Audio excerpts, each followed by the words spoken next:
Today I'm going to be doing a very unscientific comparison of graphene batteries. Now, I could spend a lot of time trying to explain to you the difference between a graphene battery and a normal LiPo, but I think I would bore you to death in the process, and also myself. So what I'm going to do instead is explain the benefits of them, or should I say the benefits that I have noticed.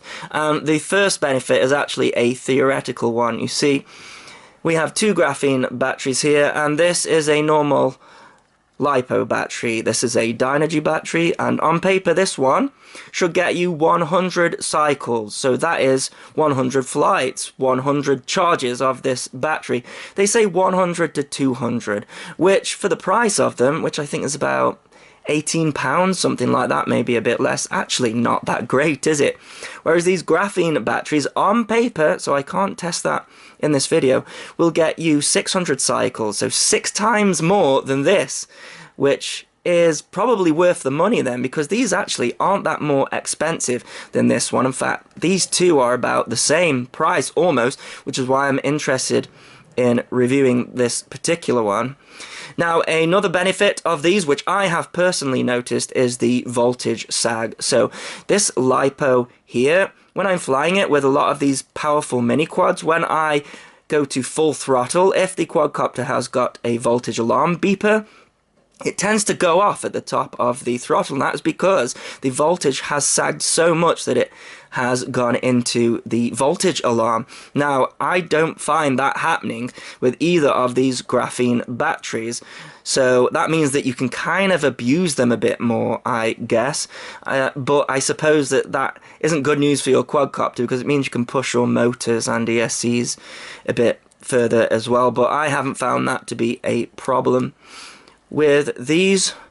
And another thing as well with graphene batteries, it's not really a benefit, but they are heavier than a normal LiPo, which I thought was strange because graphene was supposed to be lighter than your usual materials used in a LiPo, but this one is 145 grams, this one's 150 grams, and this one is 170, so this one's 20 grams heavier than this one, and supposedly they are both 1300 milliamp 4S batteries, and this one here, its discharge amount is, let's see, it doesn't actually say on that, yes it does, 65C on there, and this one 70C.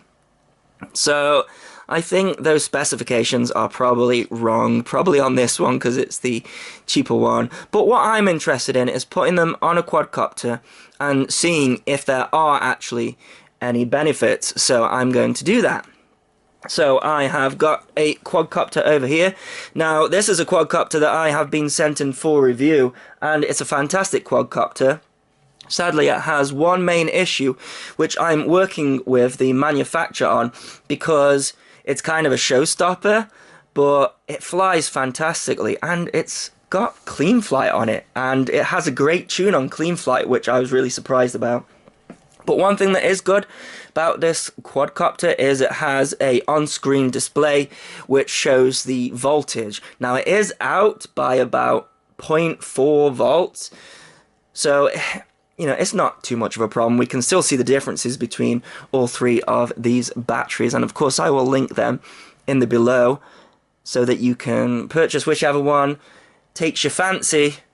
So what I'm going to do is get the DVR going on this, and I'm going to take all three of these batteries for a fly, and let's see what the difference is. So starting off with the Dinogy battery as a reference point, the starting voltage is 16.4 volts, and I've done a punch out, and let's pause it there. The lowest voltage reading here is 11.1 volts, so you'll have to add 0.4 of a volt onto that or thereabouts, because a fully charged 4S battery should be 16.8 volts. And you'll see as I do another punch out here, it's reading 11 volts exactly. Again, add 0.4 of a volt on, that comes to about 2.7 volts per cell, which is definitely dangerously low. However, of course, the battery recovers when you throttle off. The voltage buzzer was actually going off on this quadcopter. You can hear there's an onboard microphone, but the noise of the motors was drowning that out.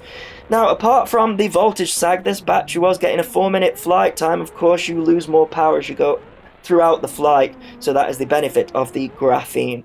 Now this is the Infinity Graphene battery, and I'm going to do another punch out here, and we can see there that the lowest recorded voltage was 12.6, so considerably higher, and then if you add 0.4 on that, it's 13. So still quite low, but not high enough for the voltage buzzer to go off. So using these readings, that is 3.1 volts per cell. It's going to be higher than that, of course, so above the 3.2 volt warning that I set there.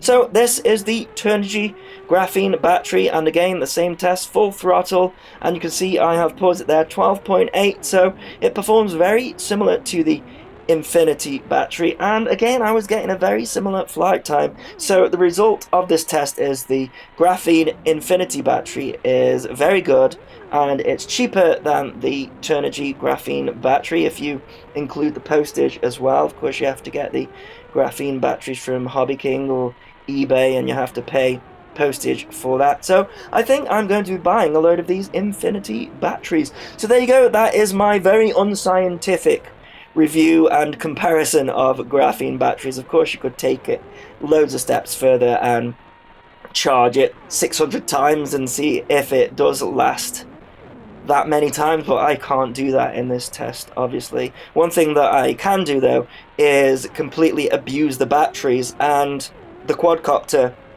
and I have to say the performance is very consistent throughout the flight. That is a problem with the graphenes, because they have such a huge performance. You sort of hit a brick wall when the battery just stops working, and with a normal LiPo battery they sort of tail off and you can sort of know when you are done and can come in for a landing. So I'll put a link in the description to all of these products. As always, thanks so much for watching. Please continue to subscribe. Cheers.